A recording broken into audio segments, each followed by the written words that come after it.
Hey, in today's conversation, I bring two incredible pastors. One, my best friend, Shane Lima. Two, my father, my pastor, Pastor Deryck Frye. And we talk all things about church and culture, how chaotic 2020 has been, but how do we respond as leaders? It is an amazing conversation. Make sure you tune in. Hey everybody, thank you guys so much for joining the 508 podcast. We have a special episode today that I am so excited about. To my right, I have my brother, one of my best friends on the planet, Pastor Shane Lima. What's up, everybody? No introduction to the 508 community. You guys know him very well. And then to my left, we have my pastor, also my dad, my father, Pastor Deryck Frye, in the building. Great Come on, show him some love. So great to be here. We are really excited to have this conversation today.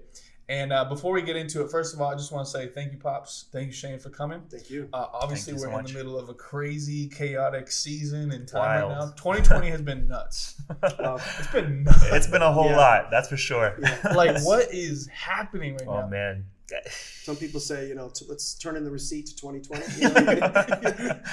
I saw a meme recently. It was like, it goes, the 40s and the 50s had its rough, we had the recession and the depression, and then 2020, the year of March, was the longest year of our lives. Year of March, right.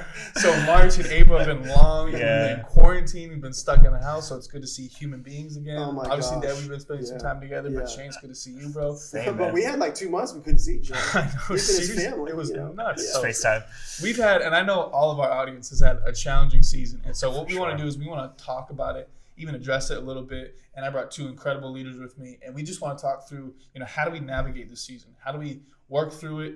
And I have a list of things that really happened in 2020 that I just want to go through first. Is number one, I think this is what kind of started off the year, and this may not be prevalent for everybody. It certainly was for me. Kobe Bryant died this year. Mm-hmm. And when I remember driving to the airport, I was literally on my way to the airport. My wife and I were going down to Brazil, and we get the news from TMZ, and then we saw it on CNN, and we saw it everywhere. Wow. Kobe Bryant is a legend and icon. And it honestly grieved a lot of the sports community. And I remember thinking to myself, I just can't believe this is happening. It's crazy. Yeah. For the faith community, Ravi Zacharias just passed. Yeah. Yes, a giant. A general in the faith. Yeah. A Christian apologist. Yep. Full defender of ministry the up faith. through, was it March? Yeah. Like, he was on Unbelievable. circuit, Even on still his speaking. deathbed, still on mission. Ministering, just helping us see how to navigate the transition from Crazy. life to death to life. It's amazing. And he lived a life well. But that was a big hit to What an the impact. faith community, big time. We have, of course, coronavirus, COVID-19 going on this year. Yeah. And all the effects that come with that. We're going to talk about that Didn't in this Reinhard Bonnke conversation. die in 2020? Do you know who that is? Yeah, Like of course. the Yeah, famous, of course. world event. I think that. Yeah. That was 2020. And now Tim Keller just Tim got Keller's diagnosed got with pancreatic pancreatic cancer. cancer. It's crazy. It's man. interesting, the Giants being. Yeah. I need to start praying. So, I'm a small, Yes. small fish. Seriously. You need to stay here for a little bit longer. I need a little bit more I help. am not in that category. Anyway. So we got a lot of people, passing or transitioning on to the next life. Crazy. This year is an election year, so this is always the most polarizing, Yeah. chaotic times. Yeah. You guys have been through a few election years, been pastoring through a couple of them, right? You've been through a Yeah. couple. Yeah. And, have you ever seen more controversy or more polarization than Never. really at the time we're in right No, now? never. I think you've heard Devon Church, said that since January, and we can go through these different things. I'm sure you'll do some of them, but we've had extreme political distancing, social distancing, and now racial distancing. Wow. Unprecedented. Yeah. And so there's definitely like a thematic, word of the world. I think word is distancing. Yeah.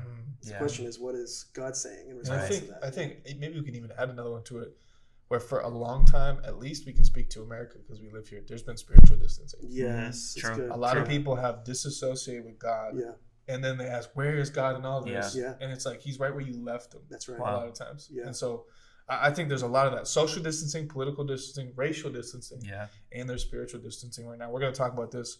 Of course, we saw the catastrophe that was the George Floyd murder. Yeah. And of course, the world is in uproar because of it. Honestly, I think a lot of it is rightfully so. But you see protesting, you see rioting, you see looting. We'll talk about that a little bit. It has been a wild year, The needless wildest to say. in So- my life.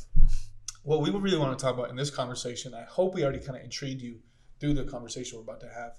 But we want to talk about the church and we want to talk about the culture. And so I brought two incredible church leaders here, and we both lead, racially diverse churches. We're in both different kind of communities and cities. We're here in New England if you're watching from elsewhere. But how do we lead in the middle of chaos? What is the church's role and responsibility?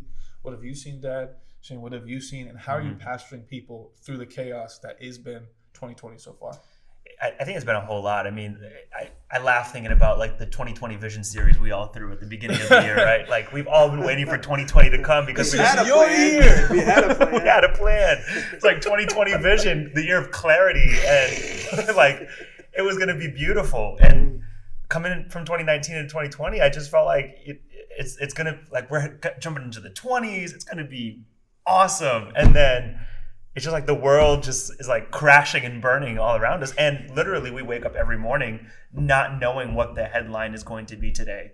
It's almost like nothing's surprising, right? And that's scary, that no matter how wild the headline is or what's happening in our world, we're almost numb to the shock because it's just happening so frequently. Yeah. And so I think the key for the church in this season has been like, what is God saying through all these things that are happening? Not like, where is God? But no, God is doing something. God is saying something. And we are people, yes, although it's chaotic right now, God is still a God of clarity, and he's a God of peace. And he's a God who has never stopped speaking and revealing his will to his church. And so I think the role of pastors and the role of church leadership in churches is to bring a sense of like clarity to what it is that God is saying and doing in the midst of. Because if you read through the Bible, things were never chill. Like, you know what I mean? Like, it was war. People are getting their heads cut off, like battles. And I mean, David's collecting stuff and handing it to the Saul. Like, things are... That was a reference to foreskin. Yeah, I was just going to By the say, way. I think I know. He's collecting scents of myself and stuff. Like, bleep that out. You guys need to bleep that out. If we've ever thought the Bible was like relaxed, it wasn't. Wow. The Bible is so uncensored. Like, people that think the Bible is boring have never read it. But God was always saying something. Like, it was always "Thus saith the Lord" afterwards. And so that's the task of the shepherd, is like discern what it is that God is saying and communicate it. So that's where I've found myself. Yeah. Dad? Yes, to all that. I mean, Yes and amen. I think for believers, like, crisis brings clarity. Yeah. Eventually. Yeah. You know what I mean? So, obviously problems come out of crisis that we, immediately start to focus on. But also, because of crisis, I think over time, if we're paying attention, it shows us there's opportunities there. Right. And so God's trying to, from a 30,000 foot view, like we started, political distance, social, racial. So there's this tension that's trying to pull everything apart. But I think God's actually trying to make us come together. Yeah. So in the midst of all of this crisis, what is he saying? Well, I don't know, a lot of different things. Yeah. I think he's saying, take care of yourself. How are you and your wife doing? Families be together. He's restoring the nucleus of the church as opposed to let's go to church. And I've just seen a lot of that. Another thing too that hits me is as a pastor, I heard one of my mentors say, we really need to do two things, but one's even better. We need to stabilize ourselves and our communities, and then we need to exercise resilience. Mm-hmm. And so stabilize is just like being dependable, being reliable, leading well through this. But resilience, he said it like this. There was a quote. It said, stabilization is when we work through the storm. Resilience is when we use the storm. Wow. That's great. So I think what God is saying is, I'm actually behind some of this. Mm-hmm. I know that messes with some people's theology, but we want to blame the devil. We want to, but it's persecution of the church. but maybe nothing. The devil does nothing without permission of God. True. So at the top, maybe some of this distress, this anxiety, this confusion that we're feeling, I think he's trying to get our attention this whole time. And I could go off on that, but maybe we'll get into that some more. But, we talked about that on Pentecost Sunday, that, that God troubled his people in 2 Chronicles 15. Yeah. And he created a certain amount of distress. And I remember looking at God troubled them. Wait a minute, you know? Yeah. And the conditions during that time were exactly what they are here. Mm-hmm. People didn't want to go outside. People didn't want to be with people. There was city against city, nation against nation. There were all these things that were going on. And then it says that God used this so that we would come closer to him and perhaps find him. Yeah. It's kind of like a takeoff of Acts 17. So I think there's a lot of that's going on that as a leader, I need to see. Yeah, that's great. I think the principle you've been sharing with our church is very salient to this conversation, which is, you know, things are not falling apart; they're falling into place. Yeah. And so God is behind all of this. I love that you were saying that God is behind all of this, and He's working it for our good. Even though our good might be painful at times, it's definitely a painful season. There's a lot of change going on. There's a lot of chaos happening. But I believe God is drawing many people closer to Him, closer to His church, closer to His heart and His purposes. Yeah. And so maybe put me into your shoes for a little bit. And I might add to this a little, but oftentimes we hear from the world, and social media is really loud right now. The media is very loud right now. Put me in your shoes, you know, as vulnerably with wisdom as you can. What is it like being a leader right now? You know, so all of us have a platform, a voice, a microphone. People look to us for assistance, help, wisdom. We have to be so cautious and careful with the things that we say, the things that we don't say. What is it like being a leader right now in this season, in this time? All the hard conversations. Yeah, awesome. Well, I'm not gonna lie, it's been tough. You know, like initially when this, you know, I'm in ministry, so I feel like fundamentally, you know, we solve problems, and I signed up for that. And you know, we joke at our house, you know, when the phone rings, we answer it. Crisis center, can I help you? Not Frye's, how are you? You know, and so it's always been that way. So at first I was like, let's go. You know, how am I going to work this for good? You know, Romans 8, let's go, Romans 8. But man, when it was like 3 weeks, 4 weeks, 5 weeks, and then the isolation on top of that, and then we had some of our own struggles, like, you know, immediate family, not just our spiritual family, and so I'm not gonna lie, it was tough for a while, but I'm extremely grateful for I guess certain things that were already there, like certain disciplines that are already in play for me, certain relationships that were already in play for me. So from a discipline standpoint, I mean, son, you've heard me say that, you know, character is not made in crisis, it's revealed. Yeah. So if you didn't have certain things in concrete before COVID, in a sense, it's too late. Like, it's too late. So it just exposes, it just exposed what was already there. You use the dock illustration. I love that. Yeah, you're talking about the shore coming in and out. Yeah. High tide, low tide. And so we get to see, because we're at low tide right now, and there's a receding. There's a limited amount of resources and water. What it's showing is the status of the dock. Wow. Are some of the pillars hurting, broken? Yeah. Rotting out. Are they rotting? Exactly. And I think that's what the season we're in right now. Yeah. So for a lot of people, it's revealed those disciplines, those habits, those character traits. And so I've gotten through this because I've had enough of that. This is unqualified. We're on a podcast, but I've had enough of those disciplines in place personally to sustain me. But even more so have been the relationships. So I've had people that were ahead of me, carry more weight than me, have more influence than me, that I've leaned on heavily.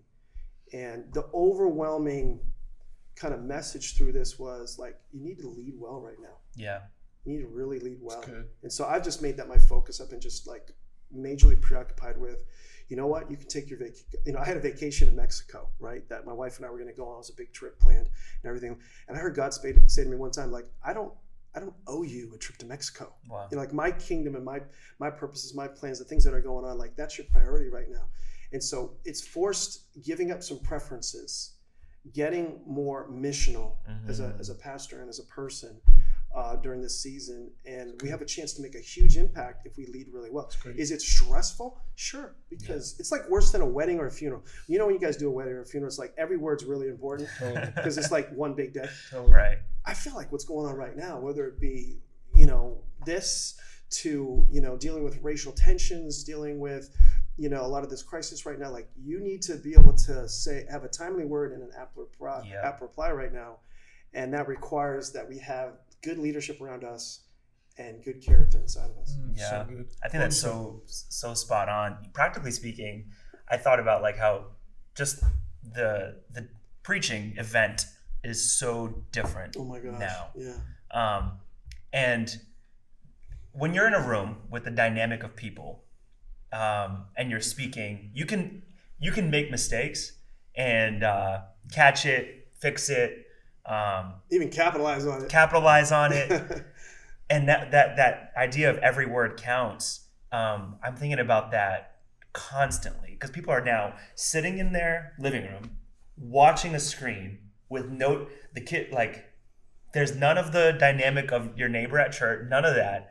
So every word that you're saying is either stabilizing or destabilizing a life and consequently a community. And so I think for me, the preparation for the preaching has been so much more, and I hate to say this, rigorous. Like, not that I was like slacking before, but like I'm thinking through tone more. I'm thinking through word choice more. I'm thinking through jokes more. I'm thinking, and I think that there's growth there. I think you need to think through your jokes a little bit more. No, I'm just kidding. Coming from the foreskin people. I said Wait, stop. don't throw me into the foreskin people. I didn't say that. Laughed at it, That so is you're not. He is my offspring. Oh, wait a minute. So it speaks to, I think, the growth that is happening in all of us in this season. I don't want to be known as the foreskin people, by the way. I don't think we should just I can't even believe that label. skip over that. How did I get in that? Anyway.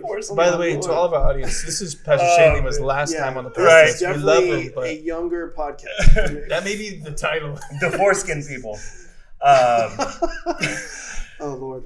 What was I getting at? I don't know. I was getting at, Yeah. the growth I think that is happening. And so what's it like being a leader? I feel like I've been stretched more in 3 months than I was ever stretched in seminary, than I was ever stretched in a classroom. Definitely. Like, this is wild. You know what I mean? Yeah. Not to mention that we've all had to like sharp learning curve of just taking everything that we do in person online. Pastoring people online is way different than the act of shepherding in person. When you're hugging your sheep and you're there on Sunday and you're talking to the couple and you're seeing that young person, and just that rubbing shoulders with the flock is so different than everything online. Totally. I sure think it makes us miss and not take for granted the times when we are together. Yeah. I think that's a beautiful thing, and I can't wait till all the restrictions are taken off, if that's going to happen, and I hope it is, because I think people will come back to church hungry, excited. I think it's going to feel like Easter, no matter what time or what time of the year it will feel like. Yeah. It's just that exuberance to come back into church and to worship God corporately together. There's something so special about that. So true. That being said, there's so much reinvention and innovation that's needing to happen. I was just reading an article and sharing it with you guys. Is the church has had to innovate and reinvent themselves in the past 10 weeks more than it has in the past century. Yeah. And so that's been happening currently.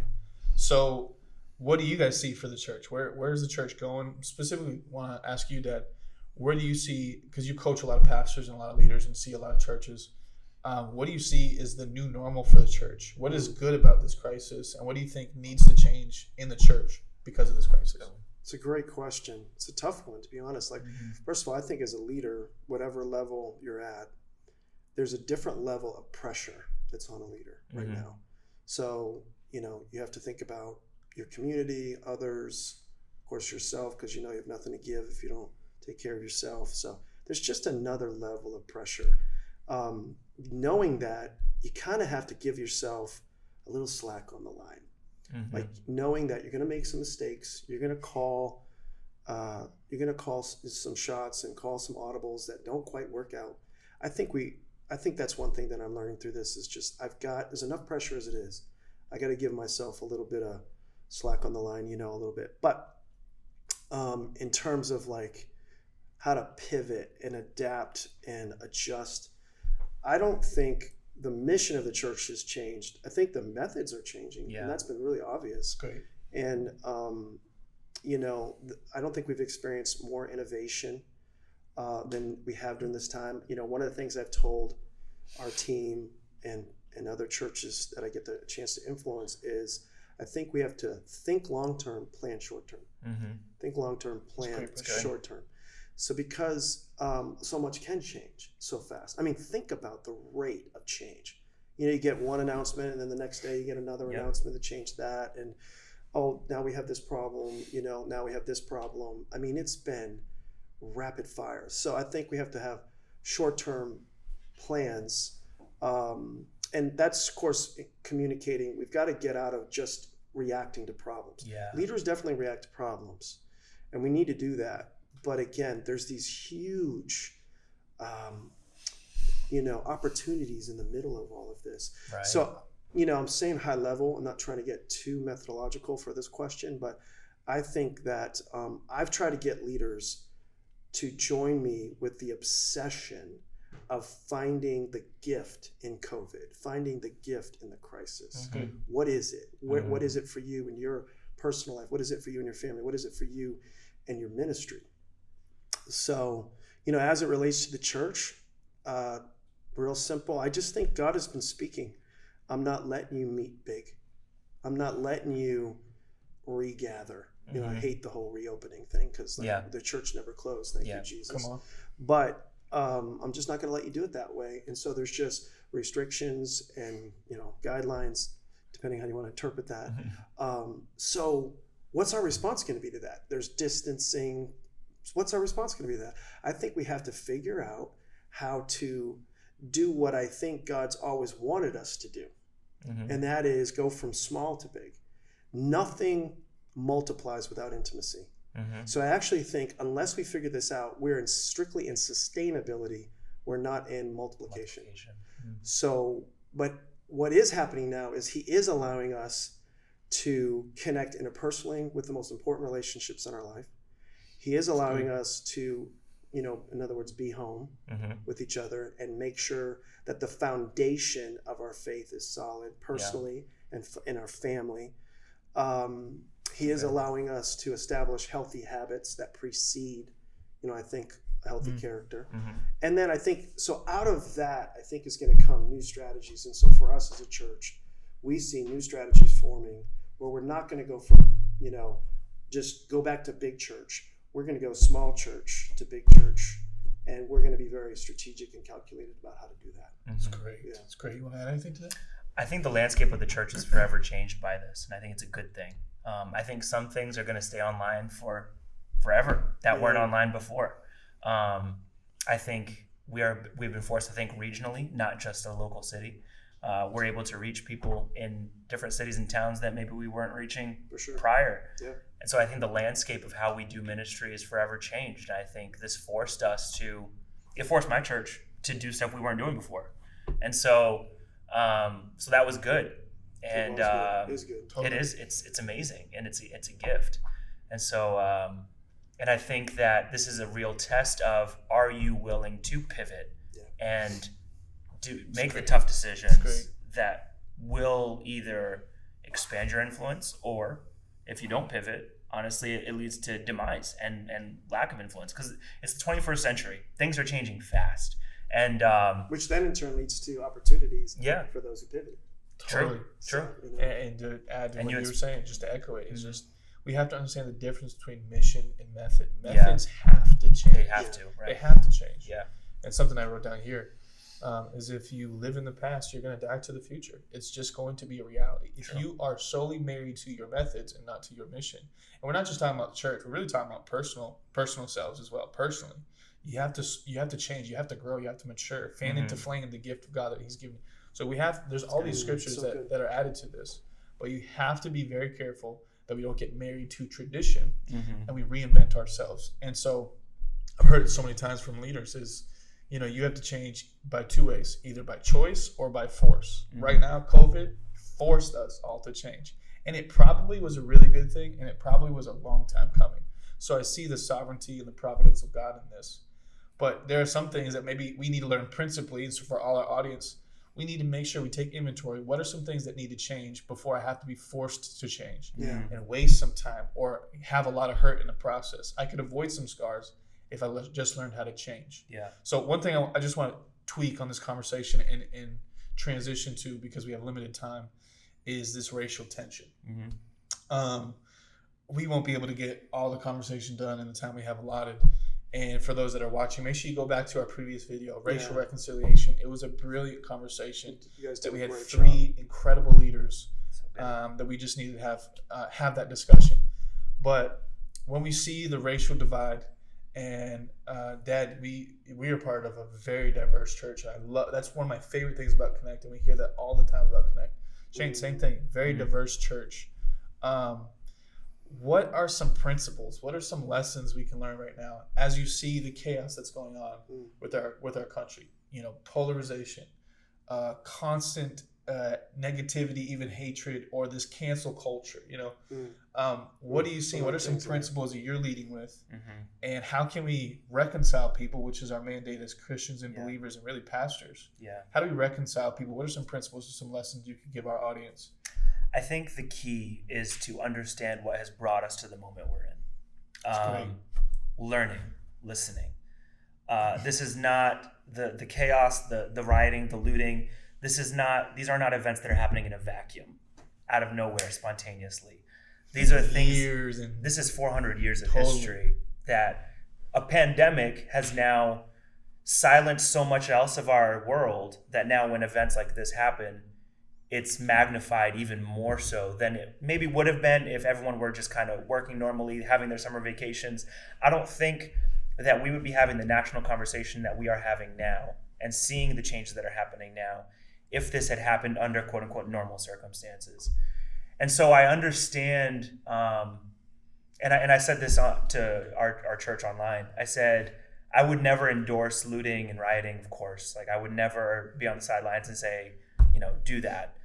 But I understand the anger and the history that has led to this moment and the demands for change, because systemic racism is real, and the history that has led us to this moment is raw, and it's affecting now the lives of our brothers and sisters in Christ and our brothers and sisters that are not in Christ yet. You know what I mean? And it's the time for the church to now, hey, let's look at our history and let's understand what has brought us to the moment that we're in. I was reading a book called The Cross and the Lynching Tree by James Cone. And in it, he talks about the system of lynching in the years after the Civil War up to the 1950s, which is not that long ago, where African Americans were just hung on trees without a trial, just lynched. And the church largely remained silent in the face of blatant evil. And I speak to not only the church now, but I prophesy to like the generations of our children's children. I pray that it would not be said of us that in the face of evil, we remain silent and complacent. So we have to seek understanding, listen well, but also learn. But also you're saying speak up when something is blatantly evil. And so a principle that a lot of times our church stands on is, we really don't engage publicly in the political debates and stuff like that. I just don't think that's wise for us, especially as a diverse church. But things that are biblical and immoral or moral. This is Theology 101. 100%. Image of you God. have to speak up. Yeah. And we have to talk about some of those things. And we have to stand up against things that are evil or injustices. Yeah. What else would you add to that, Dan? I mean, either way, we have, I think one thing that's left the building is the virtue of tolerance. So, in my generation, you could have a differing opinion and I could respect you and even see your opinion as a gift to me. That's gone. That's completely gone. You have a different view. You don't think like I do, then I will do whatever I can to cancel you, cut you out, silence you, even take you to court and sue you. That's the current culture. So the thing that's made, let's say, white leaders step up during this current racial upheaval is the level of pain. Like you can't be silent because you're complicit. Totally. You can't be silent because you're a contributor. So in one respect, I'm sad because the virtue of tolerance is gone, which should be manifest in the church first as a common practice to actually bring people into relationship. In other words, we always say belong before you believe, but we don't see that in the world today. And frankly, we haven't seen it that much in the church. So that for the church should be the model, but it hasn't been. So this is going to bring back the virtue of tolerance that has left the building and restore that so that we can reach our community. But that's going to take time. But in the meantime, on the positive side, the level of pain and the fact that silence is inexcusable has forced Christians to take a stand for something, or you fall for anything, as my daddy used to say.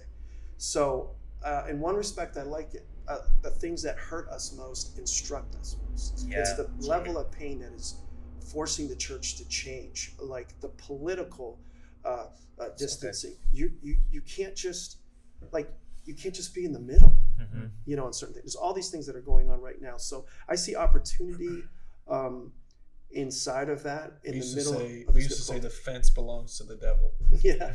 You have to choose. You're either on good on or certain you're on things, we can live in the middle, but on some things you cannot. You absolutely cannot. So I'm sort of, while I'm looking at it, I'm grateful for some of this pain that's right now. And I think now on a practical level, I'll try to make this quick, but I think some of the biggest takeaways for me as a person during this racial upheaval is, does my church resemble heaven? Does my life model diversity? So if I don't, I'll say this, I'll use myself, but I think everybody can apply this to their own situation. If in your circle of friendships and relationships, you do not have diversity, then you are complicit and or a contributor to a lot of the problems that we're having.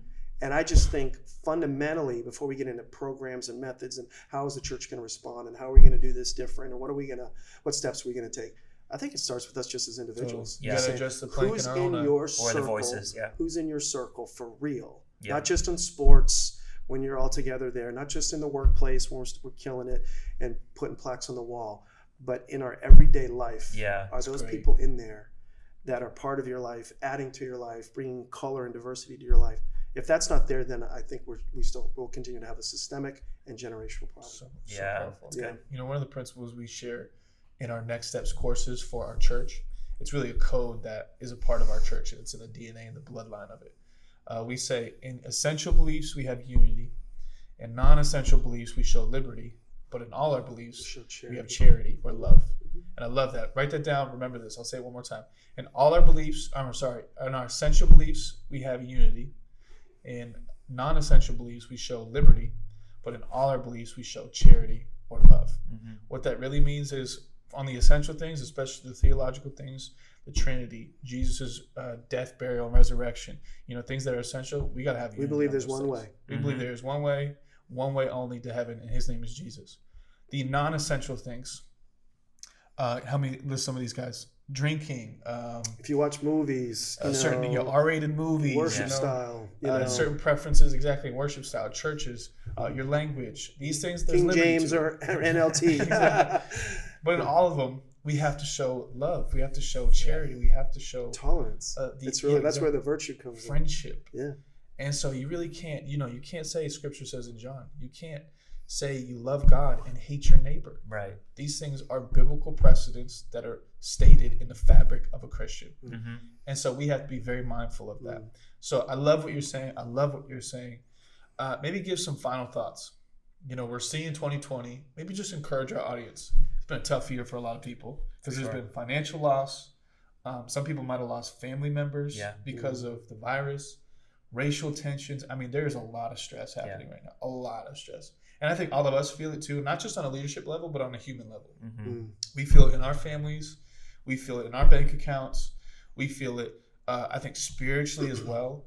And so give some people some hope and some encouragement. What would you say as a final thought? Well, I was inspired by a story by Isaac Newton. And, he is responsible for, theories of gravity and all these like really pithy things that I can't frankly understand or teach. But he was a believer. And there was a time when he was in school and basically a pandemic hit. And there was a great plague. And so all the students had to go home. And he was out of school for 2 years. In isolation, much like many of the people during COVID have been. And it was during that time, he's later referenced it as the Age of Wonders, where he kind of cracked the code on some of the biggest, then were theories, but now proven theories in humanity happened during that time. So if you studied him, you see some of his greatest achievements, it was done during that period of isolation. Wow. So I think as a word of encouragement, I started out with just saying my obsession has been to try to figure out, what is God saying through this, and believe for clarity in the middle of crisis, and look for the gifts in the middle, of this difficulty, and use the storm, and all those things are just been my obsession. And, instead of like looking for a reason, looking for redemption, why is this happening, but what are you saying, and what are you up to, and what can I be a part of? So I think there are, on a practical level, I think there are opportunities that are practical. I think we've had, as a ministry, the opportunity to make great, ingenuity and creativity and change. This is one of them right now. I think there will be financial ones for many people where God's gonna give you business ideas, and you're gonna wake up in the night and be like, okay, I think we can do it this way. And there's been major financial shifts in our economy and in our world today, because people are pivoting, people are changing, people are embracing the opportunities that are in front of them. And I think for us as Christians, practically, I think there are huge missional opportunities. And so I would look for those three things: practical, financial, and missional opportunities in the middle of this. And I think God wants to do some powerful stuff through us as individuals and through our churches and businesses. Yeah. So good. So Agreed. good. One scripture that's just like stood out to me, Isaiah chapter 30, where he says, although we have been given the bread of adversity and the waters of affliction, you will still hear the voice of one behind you saying, this is the way, walk in it. Come on. And man, we are eating the bread of adversity and we are drinking the cup of affliction. But the bread and the cup have always been the way to new life. Always. And I get chills. Because that's like, it's Jesus. It's prophetic of Jesus. And the cross was the way it was the way to resurrection. And so this is a chance for us as Christians and as the church to strengthen our prophetic witness in the middle of affliction and anguish. We are still people of the word. We are people of hope. We are not people of despair. And so repent. Yeah, right. And let's get our souls right. Days are evil. Yep. And come on, old time gospel. Let's draw near and drink the cup, eat the bread. It's through Jesus' suffering that brought us salvation. So, simple question, final question would be, what if 2020 was not the worst year of your life? Come on. What if it was the year that set you up for the best years of your life? Amen. I think that's where we're at. That's what I'm believing. And I think for. this suffering, this adversity, these challenges are actually setting you up for the greatest days and your greatest years in your life ever. We say this all the time at the 508 podcast. Listen, we don't fear the future. We pioneer it. Thank you guys so much for tuning into this episode. It's great being with you guys. Thank you guys so much for tuning into the 508 podcast. We hope that you got a lot out of that conversation. What an amazing conversation. We covered a lot of territory, but we want you to take a next step. Why don't you like the video, subscribe to the channel, check out some other videos here on the 508 podcast, and stay tuned because more content is coming your way. It's been a pleasure to be with you. I love you so much, 508 family. God bless. We'll see you soon.